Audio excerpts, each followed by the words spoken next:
Brought to you by Agilus Diagnostics.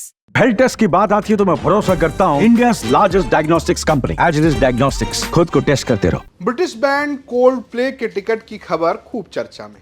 लोग तो ये कह रहे हैं कि आईपीओ मुश्किल से मिल रहा है या कोल्ड प्ले का टिकट मुश्किल से मिल रहा है, लेकिन इन सबके बीच गंभीर सवाल उसके टिकटों की कालाबाजारी को लेकर भी है। और ये मुद्दा अब किसी नेता ने अगर उठाया है तो उसका नाम है अखिलेश यादव ने।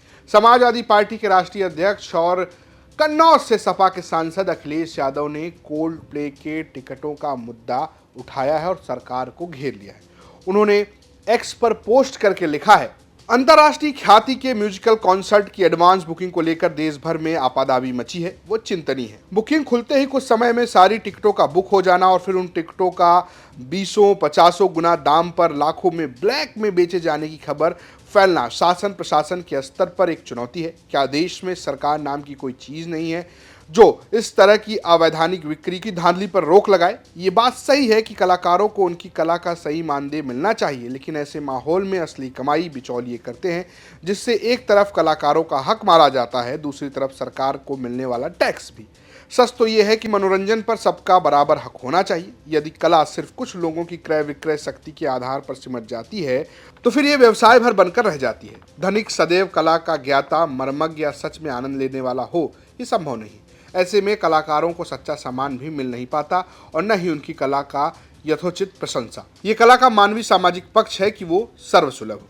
तो आपने अखिलेश यादव का लंबा चौड़ा पोस्ट पढ़ लिया। क्लिष्ट हिंदी में लिखा, वो ये कहना ये चाह रहे हैं कि जो कालाबाजारी हो रही है उससे टैक्स का नुकसान हो रहा है और लोगों को टिकट नहीं मिल पा रहा है, ये सर्वसुलभ होना चाहिए। अब आप कहेंगे मामला क्या? दरअसल कोल्ड प्ले एक ब्रिटिश बैंड है जो मुंबई में अपना एक लाइव कॉन्सर्ट करने जा रहा है। दरअसल अब जो जानकारी है वो कि वो 3 दिन ये कॉन्सर्ट करेंगे, क्योंकि भारी डिमांड है। वो 2025 के अपने टूर पर निकले हुए हैं और इस टूर के लिए उन्होंने टिकट की बुकिंग शुरू करवा दी। एडवांस बुकिंग हो रही है और ये बुकिंग हो रही है एक ऐप पर। जैसे ही ये ऐप के लिए बुकिंग खुली वैसे ही ऐप क्रैश कर गया और लोगों को टिकट नहीं मिले। बाद में सोशल मीडिया पर कई सारे पोस्ट सामने नजर आए जिसमें इन टिकटों को लाखों रुपए में बेचा जा रहा है। मीडिया रिपोर्ट्स की माने तो वियागोगो जैसे प्लेटफॉर्म पर 10-20 गुना रेट में टिकट मिल रहे हैं। अन्य सोशल मीडिया प्लेटफॉर्म पर भी ऐसे ही महंगे टिकट उपलब्ध कराए जा रहे हैं। 645 रुपए का टिकट 50,000 से ज्यादा हो चुका है। 12,500 रुपए का टिकट लगभग 3,36,000 रुपए की कीमत में बिक रहा है। वहीं कुछ टिकट की स्थिति यह है कि वो 10 लाख के करीब तक पहुंच चुके हैं। ये आप स्क्रीनशॉट देख सकते हैं जो ये तमाम सोशल मीडिया यूजर्स दावा कर रहे हैं और मीडिया रिपोर्ट्स में कहा जा रहा है कि अब इन टिकटों की काला बाजारी हो रही है और इसको लेकर खूब सवाल खड़े हो रहे हैं कि आखिर ऐसा क्यों हो रहा है।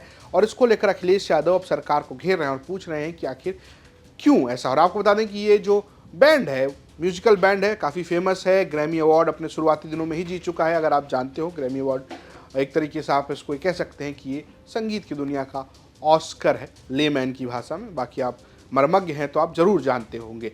लेकिन चर्चा खूब है इस बैंड की और जिस तरीके से इसके कॉन्सर्ट को लेकर, टिकटों को लेकर आपाधापी हो रही है।